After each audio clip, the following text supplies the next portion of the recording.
Forum Shopping. Ya estamos acá por Love Streaming en el patio del Abasto. Estamos listos para arrancar. Buen día, Bautista Torres López. Me encanta tu apellido. Muchas gracias, Alejandra Maglietti. ¿Cómo estás? Muy bien, muy bien, muy bien.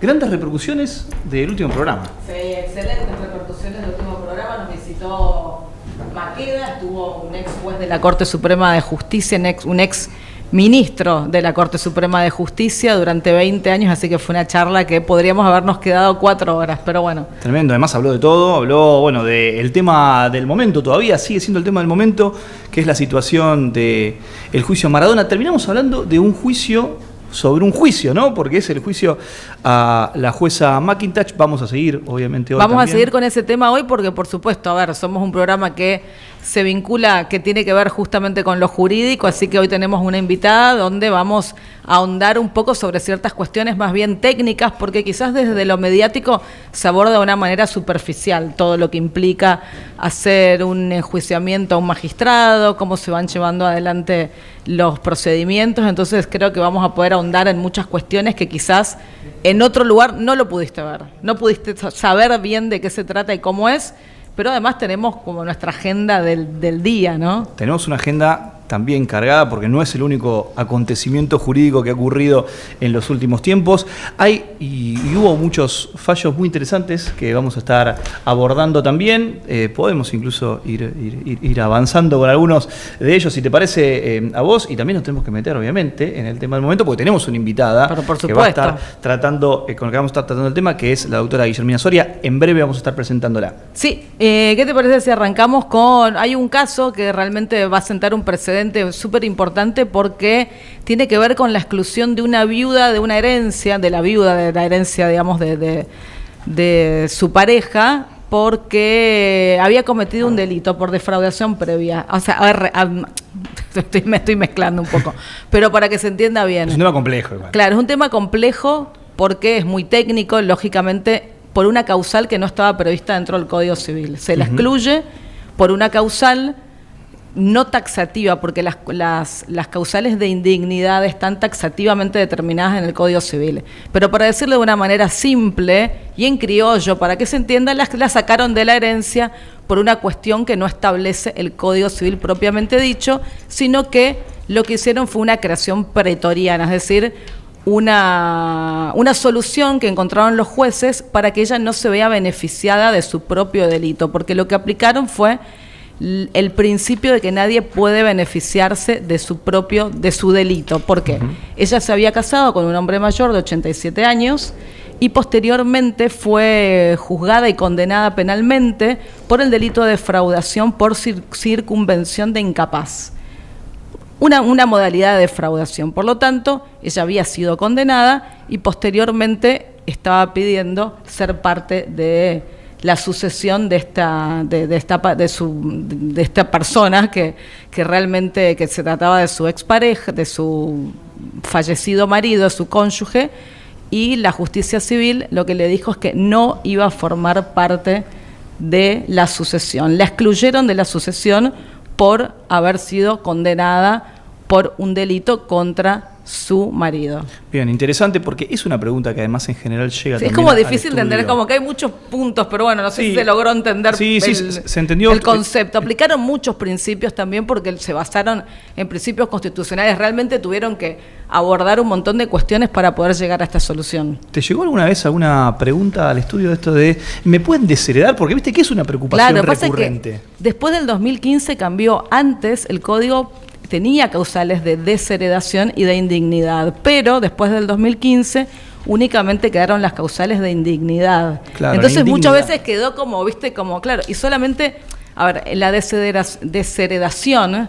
quien podía excluir de la herencia, para decirlo fácil, era el causante, digamos, claro, la persona, el fallecido. En cambio, en el caso de la indignidad, son los otros quienes tienen que pedir, los otros herederos quienes tienen que pedir la indignidad del indigno, digamos. Sí, es interesante. Estaría en algún momento a hacer una conversación con alguien justamente que ahonde en estas causales de indignidad. Creo que justamente, a ver, muchas responden a la lógica, ¿no? Atentar contra la vida del causante, ¿no? Bueno, directamente alguien que mató al causante, claramente. Claro. Ahí también es una de las causales, pero es un tema interesante y también me parece que es un giro interesante como terminamos hablando de indignidad, ¿no? La palabra. Claro, con la dignidad, creo que es también una idea interesante que introduce Me el código. encanta el graph. Fallos de la semana, la viuda estafadora. La viuda estafadora. La viuda estafadora que quedó afuera de la herencia por estafadora. Claro, así es más fácil, se terminó de entender. No lo hagan en sus casas, No, básicamente, no. no lo intenten. No, pero a veces, bueno, son temas que muchas veces cuando hay cuestiones así inéditas, novedosas, diferentes, realmente está bueno charlarlo porque quizás hay a muchas personas les interesa y les sirve también esta información porque no digo que estén en una situación similar, pero quizás lleva un poco de luz para aquel que está en su casa viéndonos, así que creo que es interesante. Es así. Y hablando de estafas, también tenemos justamente otro fallo bastante interesante, vinculado no a las estafas, pero sí a la publicidad engañosa. Un fallo interesante, sí, el tema de la publicidad engañosa. Fascinante, más en esta época en la que yo venía justamente leyendo, veníamos hablando de este tema y pensaba, la cantidad de información que nos falta en los colegios. Yo creo que debería haber una materia, en su momento era educación cívica, no sé cómo lo habrás visto vos, si lo viste sí, en tu colegio, pero ¿te acordás? Educación cívica, que implicaría básicamente, para mí, estudiar de punta a punta la ley 24240, la ley de derecho del consumidor, creo que es nuestro mantra. Incluso saber a dónde ir a reclamar, porque muchas veces las personas no saben ni siquiera a dónde ir, dice acá, yo lo veo a Nico que hace así, es verdad. Claro. Bueno, en el ámbito de la Ciudad de Buenos Aires tenés los tribunales de defensa del consumidor que realmente funcionan y están buenos y te da la posibilidad de tener, es una herramienta administrativa, ¿no? Para poder pedir, para reclamar, que la verdad que es el primer paso y es interesante, porque muchas veces se trata como de reclamos de cuantías pequeñas, o sea, exacto, muchas veces uno no va a iniciar todo un proceso judicial por algo menor, entonces eso te da la posibilidad de hacer el reclamo y que se apliquen multas. También muchos no saben que también funciona dentro de esa competencia, están las cuestiones del derecho de consorcios, no sé, viste, como todos los problemas que haya dentro de los consorcios con los administradores, también funciona muy bien porque tiene una etapa de mediación interesante donde se pueden aplicar multas y vos estás viendo que en tu liquidación de expensas hay rubros que faltan, hay cuestiones que no se entrega la liquidación, hay muchas faltantes o muchas incumplimientos en los que puede incurrir el administrador, bueno, tenés la posibilidad de ir a reclamarlo ahí. Me parece que es súper interesante. Sí, de hecho, bien vos mencionaste, en la Ciudad de Buenos Aires, los tribunales, que eran los contenciosos administrativo y tributario, incorporaron hace unos años todo lo que tiene que ver con las relaciones de consumo, ¿no? A este fuero, y de hecho hay un procedimiento especial, particular, para agilizar. Está muy emparentado con estos famosos juzgados de menor cuantía, porque en definitiva, la consulta que vos haces cuando vas a un abogado es, ¿me conviene hacer un reclamo de esta naturaleza? ¿Cuánto voy a obtener? Bueno, hoy por hoy hay bastante jurisprudencia, muchas veces uno no se enriquece, ¿no? Uno tiene también la idea, creo yo, de el derecho anglosajón, los estadounidenses, que, viste, te quemás con el café. Voy a pedir un montón. Claro, 12 millones de dólares, decís, bueno, bárbaro. Bueno, no sucede eso en nuestro país, claramente está orientado a otro tipo de finalidad. Pero bueno, esto ocurrió, este fallo que habíamos traído en Viedma, es un juzgado de primera instancia, un juzgado de paz, de la primera circunscripción. Una mujer demandó a una financiera que vía WhatsApp le ofreció un crédito sin informar que dependía de su historial en el Veraz. El rubro Veraz y Justicia es también otro capítulo en los anales de la jurisprudencia, ¿no? Hay muchísima también jurisprudencia en relación a esto, a qué pasa cuando te meten en el Veraz, cuando querés salir del Veraz. Es un tema también muy polémico y que ha generado bastante controversia, pero en concreto, claro, frente a la falta de información, inició esta demanda. Bueno, justamente, pese a cumplir con todos los requisitos y firmar la documentación, el préstamo fue rechazado por su situación crediticia. No le habían dicho nada. La justicia demostró que hubo publicidad engañosa, consideró que hubo publicidad engañosa y falta de información clara sobre las condiciones reales del servicio. Esta cuestión, que es una pauta fundamental y que está justamente en la ley 24240, es uno de los tópicos que creo que deberíamos aprender desde que estamos en el colegio. De que sos un chico y vas a comprar una golosina, deberías saber cuáles son los términos de la contratación. Así uno lo dice, los términos de la contratación. Claro, parecería algo como muy que... complejo, pero en realidad es mucho más simple, porque muchas veces me consultan un montón sobre publicidad engañosa, o algunas veces que algún tipo de reclamo con alguna compra por internet y todo lo que eso implica, y muchas veces el consumidor no sabe a dónde tiene que asistir para poder hacer el reclamo correspondiente. ¿Cuánto le dieron por daño moral? Este juego me parece fascinante, lo hago todo el tiempo. ¿Cuánto querés? Bueno, vos ya estás spoileando. Yo lo miré un poquito. Ahí no sé qué ¿Cuánto dicen, dice Nico que puede ser que le pueden haber dado por daño moral y la multa? 200 2 pesos, 2 millones. 200 pesos, 2.000 pesos. 200 millones dice que es un optimismo desenfrenado. Absoluto. Claro, total. No, le dieron 50.000 pesos de daño moral. Ah, bueno. Bueno, ¿cómo bueno? Bueno. ¿Cómo? No, bueno, es poco, pero al mismo tiempo ahí me están mandando a ver que me están dateando. A ver, voy a buscar. Y 200.000 pesos por daño punitivo. También otra cuestión interesante como para hacer el reclamo. No deja de ser realmente muy poco, ¿no? Sí. Pero bueno, ahora vamos a nuestra invitada. Porque si bien hay más fallos, los dejamos para después, porque me parece que este es un tema del cual desde que sé que ella desde que sé que confirmó que iba a estar acá presente con nosotros, tengo un montón de preguntas para hacerle.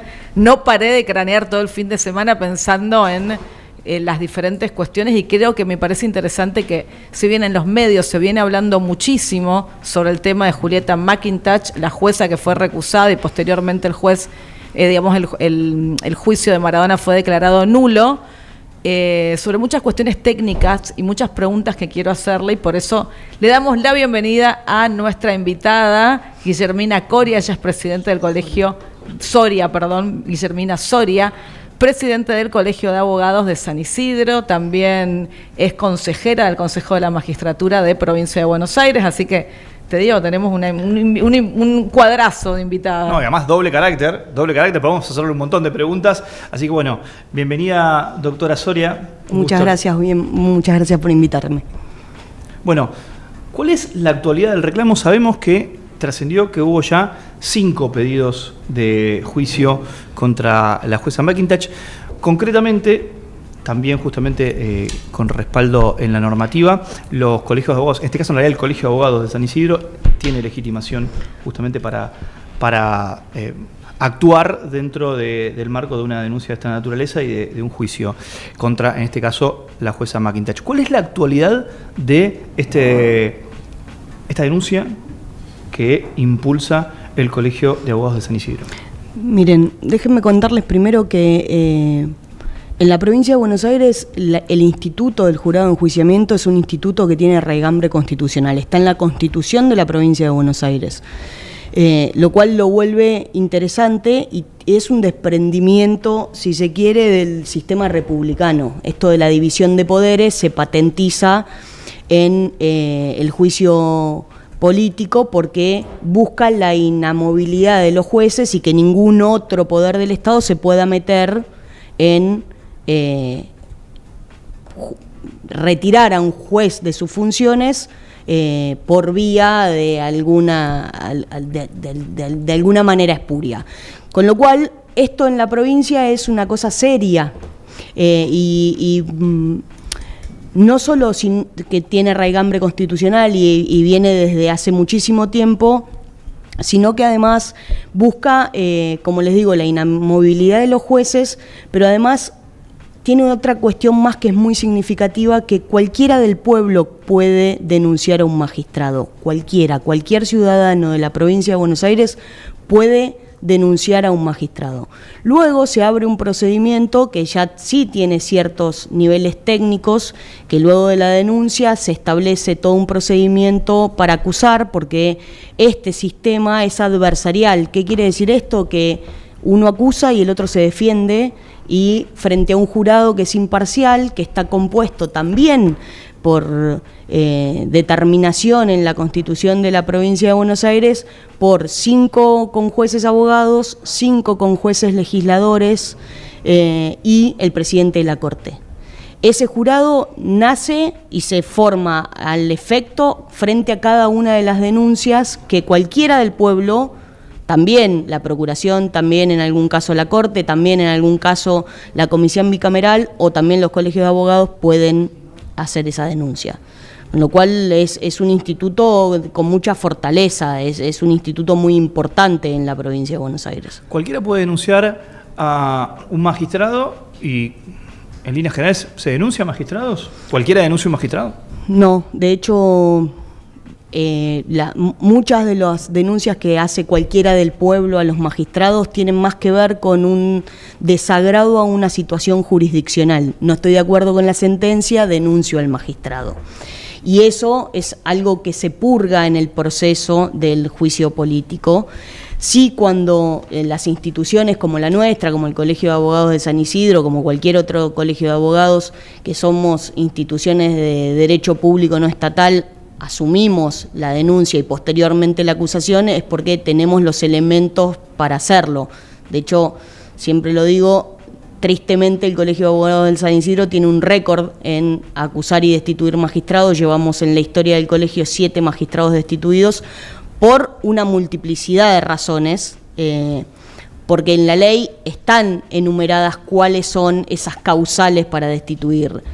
No es cualquier cosa, los delitos comunes que no sean en el ejercicio de las funciones los juzga un juez penal, los delitos ejercidos dentro de la magistratura ahí sí entran en el jury, y después una multiplicidad de faltas que tiene que ver con falta de decoro, con perder las capacidades que la Constitución le exige a los magistrados, pero también con demoras injustificadas, con fallar contrario a derecho o la incongruencia. De hecho, hace un tiempo nosotros destituimos una magistrada que al principio lo que recibíamos era denuncias de los colegiados diciéndonos que faltaba mucho, que demoraba mucho en las resoluciones. Y ahí empezamos a hacer una investigación, primero interna, y fuimos averiguando que esa demora se ataba directamente con la cantidad de faltas que tenía esa magistrada a su juzgado. Y después eso nos llevó a descubrir que firmaba no estando presente en el juzgado, algo que no correspondía, y después que firmaba estando de viaje, de licencia, o sea, un montón de irregularidades que nos fue llevando y terminó en una destitución. Pero así hay montones de ejemplos que no necesariamente tienen que ver con un escándalo de las proporciones de la de McIntosh. La verdad que si una persona, porque la verdad que está bueno que la sociedad conozca cuáles son sus derechos y que conozca que se puede hacer una denuncia, se puede denunciar a un magistrado. ¿A dónde debería ir esa persona? La Secretaría Permanente de Jurado de Enjuiciamiento es una con sede en La Plata, es una figura, digamos, es la encargada. Ahí lo tenés que hacer con patrocinio letrado, pero también está creada por la ley la comisión bicameral, que está compuesta por legisladores no abogados, al revés del jurado de enjuiciamiento, que los legisladores deben ser abogados. La comisión bicameral está conformada por legisladores no abogados, y esos no necesitan, para hacer una denuncia frente a la bicameral, no necesitas ni siquiera patrocinio letrado y está exenta de gravámenes. Insisto, acá hay que ser muy preciso en los términos, por cuanto no es cualquier denuncia, no es falló en contra de mis intereses y yo puedo ir y denunciar al magistrado.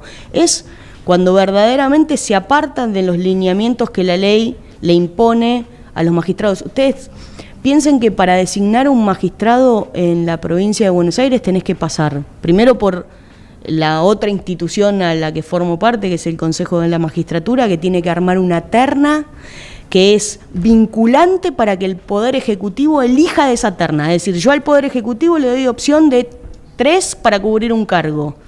El Ejecutivo tiene que buscar ahí. De ahí tiene que remitir al Senado, el Senado tiene que prestar el acuerdo y de ahí vuelve el Ejecutivo y recién ahí alguien es juez o fiscal en su caso.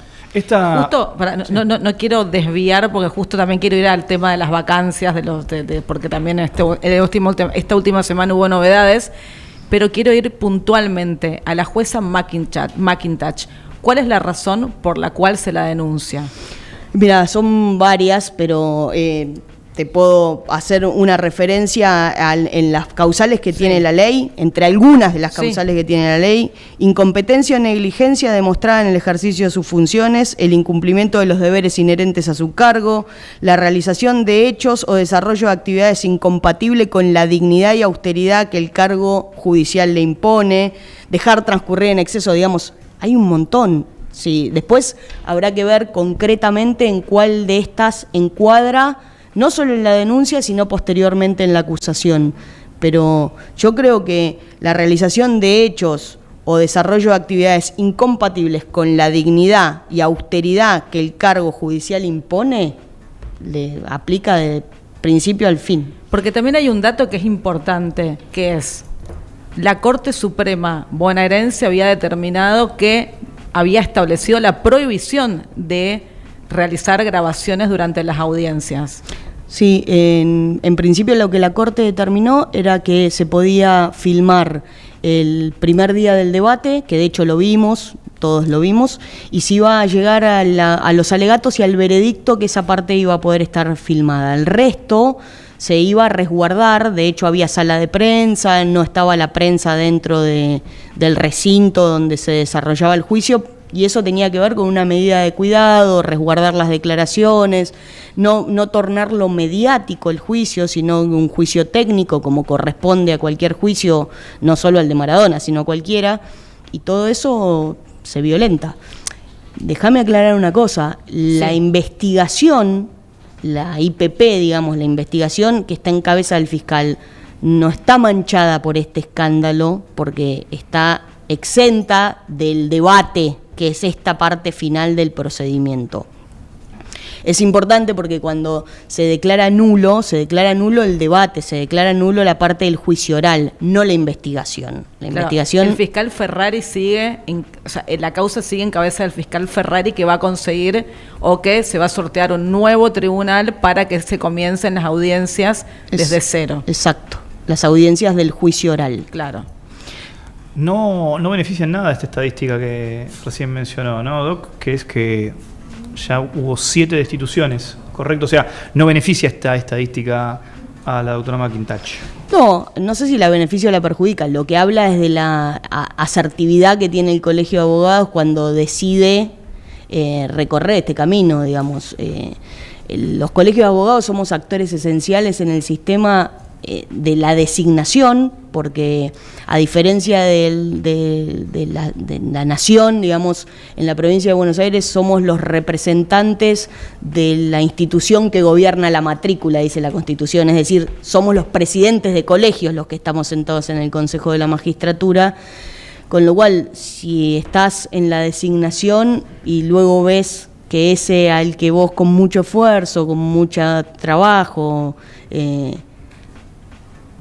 hiciste para que designen y para que se dé una cobertura de la vacante, cuando ves esto y tenés que ir por la acusación, no es grato. Usted no intervino igual en la designación, ¿correcto? No interviene en la designación, lleva creo que 10 o 12 años como magistrada McIntosh. Pero tendrá trato con sus pares, que alguno habrá obviamente votado para su designación. ¿Cuál es la reacción de la gente que la votó y hoy ve este desenlace? Mirá, el bochorno creo que lo sentimos todos, los que estamos en el departamento judicial y los que no estamos. Digamos, ver las imágenes hablan por sí solas, uno no espera esto de la justicia. Yo me he tomado estos días el trabajo de preguntarle a no abogados, digamos, ¿qué te pasa? ¿Qué te pasa con esto? ¿Qué te pasa con esta situación, con esto que ves? Y la realidad que creo que lo que prima es esta sensación de bochorno, de decir, si esto hacen los jueces en un juicio de trascendencia mundial, ¿qué queda para el mío? ¿Y los jueces qué opinan? Porque usted está justamente en el Consejo de la Magistratura, en este doble carácter, recién dijimos, ¿no? Primero como titular en el Consejo de la Magistratura de la Provincia de Buenos Aires y además como presidenta del Colegio de Abogados de San Isidro. ¿Cuál es la opinión que tienen los jueces de San Isidro sobre esta situación? Porque nadie sale de su asombro. Nadie sale de su asombro porque era una magistrada sobre la cual no había referencias negativas, digamos, era una magistrada que viene de familia judicial, de muchos años administrando justicia, que tenía su cátedra en la Universidad Austral, me parece, si no me equivoco, digo, era sólida jurídicamente hablando, o se decía de ella que era sólida jurídicamente hablando, y te encontrás con esta situación y es, la verdad que es insólita. Bueno, ahora la jueza tiene una licencia compulsiva, Sí. que fue digamos, dictada por la Corte, y la pregunta es cómo sigue el procedimiento. Ahora está hecha la denuncia por el Colegio de Abogados de San Isidro, y posteriormente cómo avanza, se establece, se reúne el jurado de enjuiciamiento. ¿En cuánto tiempo puede llevar este procedimiento? Y nos va a llevar un tiempo, unos cuantos meses seguramente, porque como te decía al principio, primero que hay que hacerlo con mucha seriedad. Nosotros estamos en este momento en la parte de la denuncia y de la conformación del jurado. La Corte, tengo entendido que le ha dado opinión a la Procuración para que la Procuración de la Provincia de Buenos Aires también se convierta de considerarlo en denunciante. Luego del paso de la denuncia, donde se le dan traslado, donde se pueden recusar o excusar a los conjueces y todo este procedimiento y quede conformado efectivamente el jurado, hay una audiencia de competencia, se llama, que tiene que ver con que el jurado asuma la competencia respecto del juicio, y ahí inicia todo lo que es el sumario, se arman las pruebas, se determina de qué prueba va a valerse cada parte, y con posterioridad a eso se hace efectivamente la acusación, que sería la parte del juicio claro, propiamente, digamos, claro, para ponerlo en términos entendibles. para llegar a la destitución. Para llegar Esa a es la finalidad, es la destitución de la Sí, jueza. el jurado puede declarar la culpabilidad o no, en caso de que la declare culpable de estar incursa en todas estas faltas o delitos en su caso, con una mayoría agravada, vota la destitución. Cuando se la acusa y ahí efectivamente se la suspende, ya se le retiene una parte de su salario, que esto es algo que muchas veces me preguntan, empieza a cobrar menos y hay una parte que le queda embargada, y en caso de que efectivamente se la destituya, automáticamente se comunica para que no se le pague más ningún tipo de salario. O sea que durante el proceso ella tiene una reducción de sus haberes. Forma parte, digamos, yo entiendo que puede ser difícil de comprender, pero digamos, el derecho de defensa en el jurado de enjuiciamiento está resguardado a lo largo de todo el procedimiento. Esto de que es adversarial tiene que ver con esto, se le da traslado, se puede defender y goza del principio de inocencia, igual que cualquier ciudadano, porque a pesar de que este es un juicio de carácter político y no un juicio de carácter penal, todas las garantías están resguardadas. Claro. Noto, a ver si coincide con esto, que primero, en una época especial para los colegios de abogados, en donde se ha relativizado la importancia y la trascendencia de los colegios de abogados, en este caso vemos cuál es la real dimensión de lo que hace un colegio de abogados, entre otras cosas. Y también como contraste, tal vez pegado a esto, no he escuchado muchos, más allá de las reproducciones que eventualmente hemos tenido. Estuvo justamente Juan Carlos Maqueda la semana pasada aquí en Forum Shopping, e hizo, la verdad, que comentarios sin ningún tipo de, digamos, de prurito Sí. a la hora de hablar de esto, ¿no? De un bochorno internacional, creo que fue textual sus palabras. Ahora, no he visto o no he leído muchas declaraciones de otros jueces, incluso en actividad, tal vez justamente en contraste con la opinión de los colegios de abogados, que se han expresado varios. ¿Esto es una casualidad? Más allá del comentario de nadie sale de su asombro, ¿cómo se matiza esto? Mirá, buenísima la primera parte de la pregunta. Sí, hoy hay como una carrera de esto de la desregulación como si fuese algo valioso. Uh-huh. La realidad es que el valor de los colegios de abogados o este tipo de instituciones se ve en estas situaciones. Se ve cuando vos tenés que respaldar a un colega porque está pasando alguna situación en particular, porque hay un abuso en la administración de justicia y porque tiene que las comisiones de defensa de los colegios tienen que funcionar, pero también se ve en esta situación, también se ve en la conformación en la provincia de Buenos Aires, en lo particular de quienes integramos en el Consejo de la Magistratura, pero también se ve en otro montón de situaciones tales como el acceso a la justicia de los más vulnerables. En el Colegio de Abogados de San Isidro el año pasado algo así como 8.000 personas carentes de recursos fueron asistidas a través de abogados gratuitos, porque nosotros cuando juramos la matrícula en la provincia de Buenos Aires juramos defender a los pobres, y esto lo organizan los colegios de abogados. Digamos, los roles que los colegios de abogados tenemos son infinitos, y podemos ir en detalle a cada uno. No es el tema de hoy, pero sí agradezco porque cobra mucha relevancia el rol de los colegios de abogados en estas situaciones.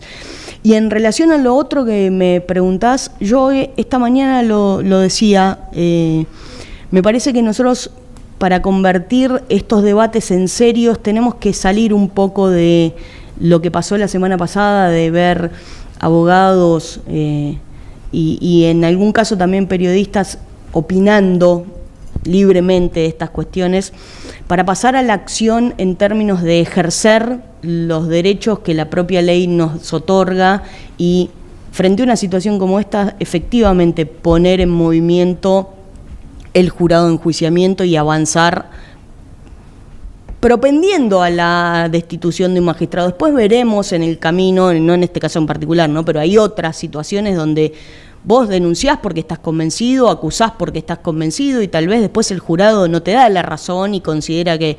Pero por lo menos ejercer ese derecho, porque, como les decía al principio, este instituto está en la Constitución de la Provincia de Buenos Aires. No es un instituto menor, no es un instituto que se creó en los últimos años porque estaba de moda, no. Desde que el legislador, o el convencional constituyente en realidad, dictó la Constitución de la Provincia de Buenos Aires, ya pensó en cómo destituir a los magistrados. O sea, no hay un silencio corporativo, o sea, se habla muchas veces de la familia judicial. No existe eso.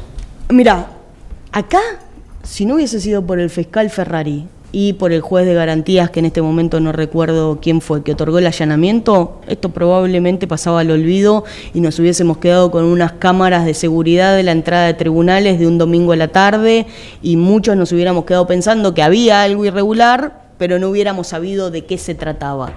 Gracias al accionar del fiscal y del juez de garantías que ordenó el allanamiento, se recabó toda la información y vimos el guión y vimos el tráiler, o no sé. Claro, por lo llamativo es que se hayan realizado allanamientos por una cuestión que uno dice, bueno, no se trata de una cuestión administrativa, más bien, todavía cuando estaban, ahora ya excedió ese ámbito, pero uno decía, a ver, se trata de una cuestión propia de la audiencia, y el fiscal se lo tomó en serio y realizó medidas de prueba que después dieron positivo. El fiscal se lo tomó en serio, yo creo que porque tenía indicios por el comportamiento de la misma magistrada durante el desarrollo del juicio, pero además tengo entendido que alguno de los abogados los había contactado medios internacionales que le permitieron generar el indicio de que algo había.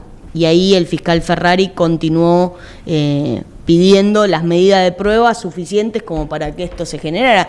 Y vimos la semana pasada que aún frente a la oportunidad, la magistrada seguía negando hasta que se le exhibió el material, y ahí todo el desenlace que vimos, ¿no? Digo, sí. Se filtraron algunas imágenes de la audiencia en la cual se decidió la recusación, donde ella decía que solamente se trataba de una entrevista, que era una entrevista que le hacía a una de sus mejores amigas, que era algo menor, y posteriormente las imágenes de ella reconociendo que estaban grabando un documental. Y la verdad que fue una situación que uno cuando ve las imágenes dice bochornosa, porque era tratar de llevar una mentira hacia lo máximo. Mira, para mí, para ser juez, no solo tenés que conocer el derecho, no la ley, el derecho. Tenés que tener la prudencia, el buen tino, la medida de la templanza para adoptar las decisiones judiciales que corresponden. Tenés que tener también una aptitud psicológica para poder hacerlo, y tenés que poder gerenciar la dependencia a la que vos sos titular, porque si no tenés estas condiciones, se te desmadra todo. Claro, y también hay una cuestión acá que no la quiero dejar pasar, porque me parece que tiene que ver con otros movimientos que se dieron esta última semana, con la cantidad de vacantes que hay dentro de los tribunales, dentro de los juzgados, porque hay muchos jueces subrogantes, entonces esto genera un montón de cuestiones complejas porque la jueza Julieta McIntosh no tenía que estar en el tribunal oral número 3, sino que ella forma parte del 2 y en algún punto se adosa al 3 para poder realizar el juicio por la muerte de Diego Armando Maradona. Entonces ahí empiezan las especulaciones, porque incluso habían cuestiones, se hablaba periodísticamente de que ella había en algún punto hasta forzado su participación dentro del tribunal para poder ser ella quien impartía justicia en este juicio tan importante. Mira, cuando yo asumí en el Consejo de la Magistratura, como consejera de la Magistratura, hablábamos de que había aproximadamente un tercio del poder judicial vacante.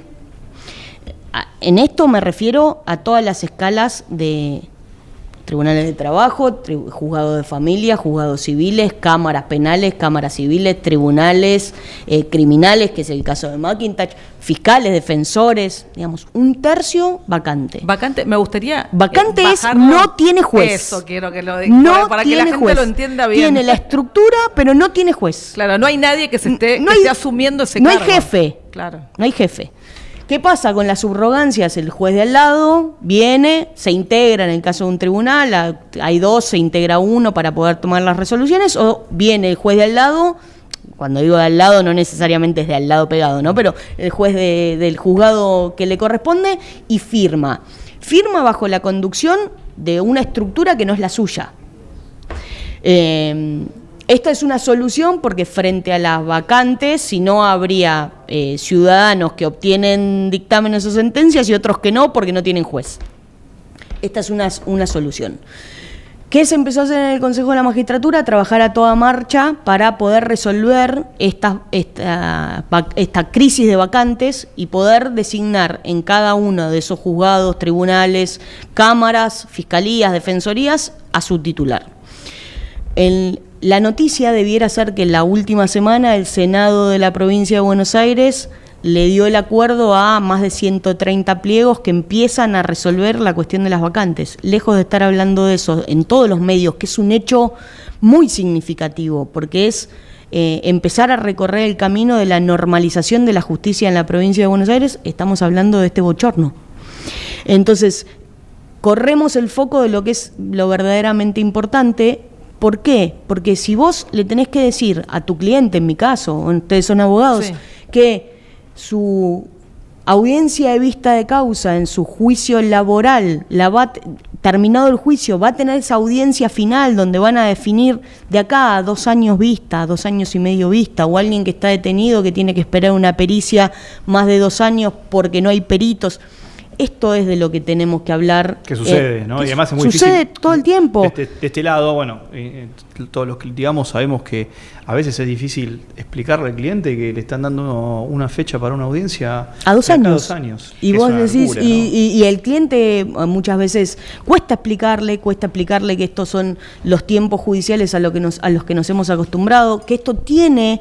No digo que sea necesariamente la causa, porque hay otras, hay juzgados que están integrados e igual te fijan audiencias a 2 años vista, claro. O sea, que ahí podríamos hacer el análisis, pero en esto de ser justas o justos, equilibrar los juzgados que tienen su titular con aquellos que no los tienen, es diferente, entonces hay que hacer este análisis. ¿Esto crees que puede llevar a que la justicia tenga tiempos más acelerados? Porque bueno, la realidad es que creo que el mayor pedido que tiene la sociedad con respecto al Poder Judicial son los tiempos, tiene que ver con la celeridad en los procesos, que muchos dicen, bueno, justicia tan lenta no es justicia, uno escucha normalmente este tipo de discursos en los medios, en la calle, y esta designación de diferentes titulares dentro de todos los fueros va a dar lugar a que se aceleren los tiempos. Esa es la idea, la idea es que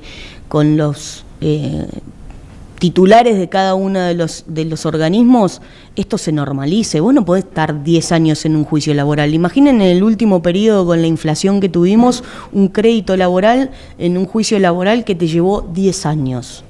Claro, ¿qué tasa de interés aplicás? Está todo ¿Cómo lo completamente haces? distorsionado. Hay como tres, hay tres tasas que se usan de manera simultánea y uno dice, bueno, al final, ¿cuál se aplica en mi caso? Termina pasando, mira, hace un tiempo yo lo dije en un discurso y algunos magistrados de mi departamento se enojaron. Cuando vos dictás sentencias con este nivel de demora, las sentencias causan daño, porque ya la sentencia no repara. Entonces, esto es todo la distorsión propia de esta situación. Claro. Y este es un hecho muy significativo, que la semana pasada haya habido 130 pliegos, que esté convocada una sesión en senadores para las próximas semanas para que salgan otro tanto, es muy significativo. Y estamos hablando de la señora McIntosh. ¿Y a alguien le sirve que eventualmente continúe, o le sirve o le deja de servir, que McIntosh siga en su cargo y eventualmente a alguien le sirve que se caiga el juicio por el fallecimiento de Maradona? Que creo que a la que le sirve continuar en su cargo es únicamente a ella y será una cuestión que deberá resolver en su momento el jurado, y que se caigan. Yo creo que no, creo que es el pedido de justicia en general, no, ni siquiera en particular en el juicio Maradona. Si pensás en la familia, si pensás en todos los que queremos que se esclarezca qué sucedió, incluso en los imputados. Digo, ser imputado de un delito y que tu juicio sea un chicle interminable tampoco está bueno para nadie, porque se empiezan a violentar garantías constitucionales. Tu derecho de defensa no se puede tampoco ver violentado por el transcurso eterno del tiempo para llegar a una resolución. Seas culpable o seas inocente. Claro, porque mucho de lo que se hablaba es de la angustia de los imputados e incluso de la familia de Diego Armando Maradona con el tiempo que iba a llevar el nombramiento de un nuevo tribunal, con la audiencia de recusaciones, con la admisión de prueba, con todo lo que procesalmente eso implica y el tiempo que iba a llevar, tomando en cuenta que desde el fallecimiento de Diego ya pasaron 5 años. Sí, es lamentable, la verdad es lamentable. Que estemos hablando de esto, que este haya sido el resultado por una conducta que no se explica de una magistrada. No se explica, no hay manera de hacerlo. Digo, no soy psicóloga, soy abogada y probablemente los psicólogos puedan dar cuenta de qué conducta... Sí, y como abogada, ¿cuánto tiempo pensás que puede llevar la designación del nuevo tribunal y todas las audiencias previas a la primera audiencia, digamos? Lo escuché, rumor, digamos, no mucho más que eso. Por lo menos unos cuantos meses hasta fin de año no va a haber nuevo tribunal, y probablemente si esto sigue este curso, yo creo que hasta el año que viene, posferia, no sé si vamos a tener novedades de esa primera audiencia esperada. Y además, imagínense que la gente va a estar con una expectativa, si ahora había una expectativa de que esto se resuelva, imagínense luego de esto la expectativa que pueden tener los imputados y sobre todo la familia. Y además, creo que se habla muy poco de esto, el costo que implica un juicio de esta naturaleza. O sea, el costo no solo de tiempo, de despliegue, hay un costo económico que vemos muy poco, creo que vemos poco con todo lo público muchas veces, ¿no? Que es imperceptible o claro, es difícil de mensurar. Justamente, si bien procesalmente, digamos, no está establecida esta condena, yo pensaba justamente eso, digamos, ¿qué condena ejemplar sería que quien, digamos, fue el culpable de la nulidad del juicio, pague por lo menos un monto simbólico para reparar todo el gasto económico que implicó la movilización de testigos, de custodia, hay un montón de gastos imperceptibles que, si nos ponemos a hilar fino, habrá sido un gasto enorme, que incluso quien está llevando adelante, quien asume esos costos, es el Poder Judicial. Sí, sin duda. Bueno, son este tipo de cosas que se analizan a posteriori siempre, ¿no? Que muy probablemente la ley de jurado de enjuiciamiento sea perfectible y haya que rever algunas cuestiones en esto de las idas y vueltas, de la agilidad que requiere, y estas puede ser que sean algunas del mismo modo que el tipo de sanciones, cuando vos salís de la esfera netamente de superintendencia de la Corte, que pueden sancionar a algún magistrado porque cometió algún error en de tipo administrativo, pasás de esos que quedan dentro de la superintendencia de la Corte o de la Procuración a la destitución. No hay nada intermedio. Claro. Entonces, a veces te quedás corto en el camino y alguien no está para ser destituido, pero sí la falta merece un tipo de sanción, y otras veces pareciera como que la destitución es el único camino frente a algunas situaciones. Bueno, clarísimo. Perfecto. Clarísimo. Agradecemos muchísimo a la doctora Guillermina Soria, con la que estuvimos hablando durante todo este tiempo. Cumple justamente el doble carácter. Primero de ser, fue la primera presidenta mujer del Colegio de Abogados de San Isidro. Y dentro de las muy pocas presidentes de colegios de abogados que tiene Argentina. Sí, toda la provincia de Buenos Aires. Creo que hay 7, 8. Fue también la primera vicepresidenta del Colegio de Abogados también de San Isidro. Y bueno, y consejera titular del Consejo de la Magistratura de la provincia de Buenos Aires, con la que estuvimos hablando de el juicio del juicio, ¿no? Deberíamos estar hablando, como bien señaló la doctora, seguramente de el desenlace de este juicio tan importante. El mundo tiene los ojos puestos en este juicio, lo dijo incluso también en la vez anterior Maqueda, y bueno, estamos hablando de las repercusiones en relación a algo que termina orbitando la causa. Así que bueno, le agradecemos a la doctora Soria. Muchas gracias por la invitación. Doctora Soria, muchas gracias. Bueno, y habló de todo, la verdad, ¿no? Sí, muy interesante. Aparte, cómo es el procedimiento para llevar adelante y que el jurado de enjuiciamiento y la posibilidad, bueno, me parece que eso es poco conocida, la razón de que cualquiera pueda hacer una denuncia en el Consejo de la Magistratura. Sí, eso está es bueno. Interesante. Muy, muy interesante eso, y además me pareció impactante el hecho de que, en líneas generales, claro, tal vez como represalia a una sentencia que no resultó del agrado, seguramente, de la parte eventualmente perdidosa.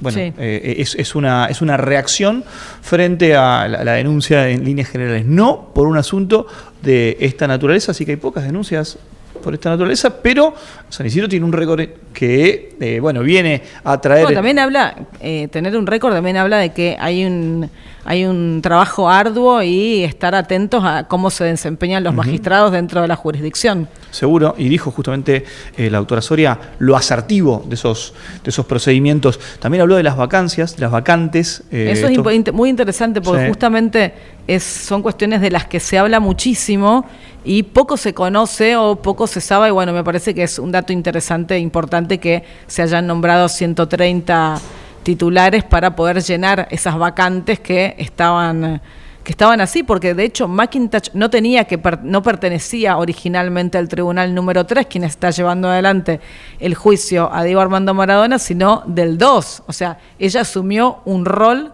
dentro de otro tribunal para poder llevar adelante el juicio de Diego Armando Maradona, que ella no era la original, digamos, claro, quien no integraba el tribunal original. Claro. ¿Quién hubiese pensado que iba a terminar esta cuestión de esta forma? Primero impensado, insisto, en un juicio que tiene los ojos puestos en el mundo, en una época tan especial, en un momento tan especial, y vos mencionaste, ¿no?, el deceso de Maradona, 4 años. En el 2020, fue en el 2020, 5 años ya. Pero bueno, vamos de este tema al consultorio, ¿qué te parece? Vamos al consultorio. Si vamos para el consultorio, tenemos preguntas del consultorio, porque lo estamos abriendo hoy, porque si no es como que habíamos dejado adiós, saludando a nuestra invitada. Nos habíamos dejado como el consultorio un poco dormido este último tiempo, por eso dijimos, bueno, vamos a darle un poco de aire y tenemos la primera pregunta, porque hay un montón de preguntas, vamos a tratar de responderlas de una manera simple y ahí estamos. A ver. Hola Alejandra, soy Daniel de Almagro. Quería preguntar, ¿qué pasa si el padre que está obligado a pagar la cuota alimentaria no tiene ingresos suficientes? Bueno, lo primero que se hace es, ver si efectivamente no tiene los ingresos suficientes, y también de esto lo que abre es la posibilidad de hacer un reclamo, un pedido a familiares que van a responder de manera subsidiaria, que pueden ser los abuelos o los tíos, y en algunos casos, con ciertos requisitos, el cónyuge afín, si es que se ocupara del cuidado del menor. Entonces, hay diferentes posibilidades. Así que aquel que está en esta situación, lo primero que tiene que hacer es saber que es importante que reclamen los alimentos, porque si uno no reclama, lo que la ley considera es que no los necesitaste. Entonces, lo importante es formalizar el reclamo, más allá de poder hacerlo por WhatsApp o pedirlo de manera personal, eso no es un reclamo formal, sino que tiene que hacerse de manera judicial para así dar paso a la posibilidad de que otros familiares se hagan cargo de las necesidades del alimentante. Importante que vos señalaste, bien señalado, que por ejemplo la obligación de los abuelos es subsidiaria, porque no es que, bueno, yo sé que los abuelos tienen plata porque tienen 10 propiedades y entonces voy directo al abuelo, ¿no? No, es subsidiaria, eso es lo más importante. Si el padre no puede, ahí recién se ve la posibilidad de que lo hagan los abuelos. Tenemos más consultas, a ver. Hola Alejandra, ¿cómo estás? Buenas tardes para todos. Soy Susana de Palermo y quería hacerles la siguiente consulta. Hace 20 años que convivo con mi pareja en concubinato y estamos iniciando nuestra separación. Los bienes que nosotros adquirimos durante esta convivencia, casa, autos y demás, le corresponde la mitad a mi pareja y la otra mitad de esos bienes es para mí, o cómo debo proceder ante esta situación. Saludos, los veo siempre. Gracias. Bueno, lamento comunicarte que no se hace una división 50 y 50 como si hubiera un matrimonio legal, digamos, si hubieran pasado, digamos, por el registro civil, sino que cada uno se lleva lo que trajo. Eso es como un principio como para que se entienda simple. A ver, depende, si el auto lo pusieron cuando lo compraron a nombre de ambos, va a ser de los dos, pero si fue únicamente, digamos, el único titular que figura es tu pareja, le va a corresponder a él. La posibilidad que vos tenés de quizás no quedar una situación tan compleja ante las separaciones, de pedir una compensación económica, pero la compensación no implica que los bienes se dividan 50 y 50, por eso el bien va a quedar a nombre del el que había puesto ese bien a su nombre. No hay una ganancialidad, que es lo que normalmente escuchamos en los medios, que le corresponde el 50 y el 50, como para que quede claro, sino que si vos compraste un auto, pusiste ese auto a tu nombre, ese auto te pertenece a vos de manera exclusiva. Y lo mismo pasa en el caso de tu pareja. Ahora, si, por ejemplo, vos te ocupaste de los cuidados personales de los hijos, estuviste realizando tareas de cuidado durante los 20 años de convivencia y él se dedicó a su carrera profesional, podrías intentar una compensación económica, pero los bienes no se van a dividir 50 y 50, como para que quede claro. Así que ojo con eso, porque hay mucho, pero mucho, yo le digo, uno de los mitos del derecho. No, si vivo más de 5 años ya es lo mismo que si estuviese casada. No es lo mismo. Hay como una creencia popular, ¿no? No sé por qué, de dónde sacaron esos 5 años, que yo no logro entender de dónde salieron, pero no va a pasar. Y lo importante es, como te digo, a ver, si estás en convivencia y los dos aportan para comprar un auto, los dos trabajan y compran una casa, pónganla a nombre de ambos, no a nombre de uno, porque después va a ser muy complejo tener que probar cómo fueron las cosas, se lleva a una conflictividad enorme y eterna que realmente no vale la pena pasar cuando se pueden hacer las cosas de manera más simple y poner las cosas claras de entrada, digamos. Como hablábamos la vez pasada, ¿no? En relación a las construcciones, los comprobantes de pago, en general uno no tiene todas esas cosas, ¿no? Es decir, bueno, me compro, entre los dos ponemos plata, con los ahorros de los dos ponemos plata y nos compramos un departamento. Bueno, en la escritura establezcan correctamente si uno puso el 20, uno puso el 30, quién puso la mayoría del dinero, pero que esté claro. Entonces el día de mañana no van a haber tantos problemas, porque si queda a nombre solamente de uno, ¿y cómo voy a probar después que yo también puse el 20% del departamento, que eran mis ahorros de toda la vida quizás? Es muy complejo, porque no hay una prueba fehaciente para demostrarlo. Claro. ¿Tenemos una más? Así, para que le quede para Bauti. Ahora tenemos que ponerte a vos en... A ver. ¿La tengo yo a la pregunta? Pero por favor. Bueno, la pregunta... A ver, Bautista. La pregunta es... 2 puntos. Si estoy en el shopping y me caigo en la escalera, ¿puedo hacer un reclamo? Bueno, rápidamente. Primero habría que ver cómo se dio ese accidente. Hay bastante jurisprudencia, ha salido últimamente bastante en relación a los supermercados, ¿sí? Sí. A los accidentes que se dan o a los tropezones que tiene una persona cuando está, por ejemplo, en el supermercado. Acá es importante, y hablamos al comienzo de este Forum Shopping, de todo lo que tiene que ver con la normativa de consumo, la 24.240. Hay naturalmente un deber de seguridad y, entre otras cosas, las instalaciones deben estar en condiciones como para que yo, por ejemplo, transite y en condiciones normales de un uso normal no sufra un accidente.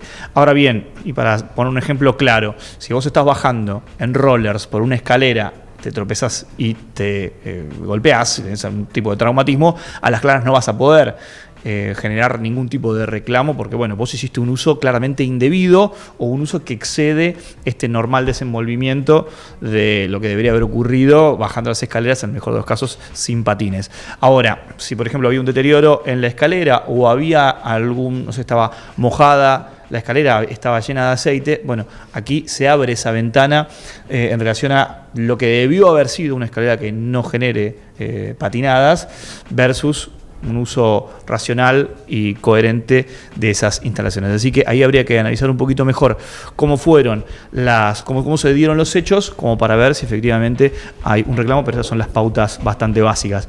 No quiero dejar sí, por favor, que tenemos toda la actividad que va a llevar adelante el Colegio de Abogados de la capital, por favor. Sí, ya viene Fer Carnota, pero antes, en el día de mañana, día 4 de junio, de 14 a 16 horas, está el curso de Derecho Previsional para Nobles Abogados, esto en el Colegio Público de la Abogacía de la capital federal. Y también hay una actividad para el jueves de 18 a 19:30, el After Jurídico, Géneros y Diversidades, herramientas para el ejercicio profesional. Herramientas interesantísimas, hablamos justamente de la incidencia y del trabajo que hacen los colegios de abogados. Bueno, definitivamente importantísimo como para cerrar este pequeño segmento en relación a las actividades que tiene el Colegio Público de la Abogacía. Bueno, así damos por terminado entonces nuestro programa, así terminamos Forum Shopping, ya se están acomodando el equipo, ya se viene, estamos a la vuelta con Fer Carnota, ya están entrando nuestros compañeros, así que agradecerles a todos por haber estado ahí. Nos volvemos a encontrar, Bauti, ¿qué te parece? El martes que viene a las 17 horas acá en punto para hacer este programa, ¿qué se llama? Forum Shopping, me encantó. Nos vemos. Nos vemos. Hasta la semana que viene.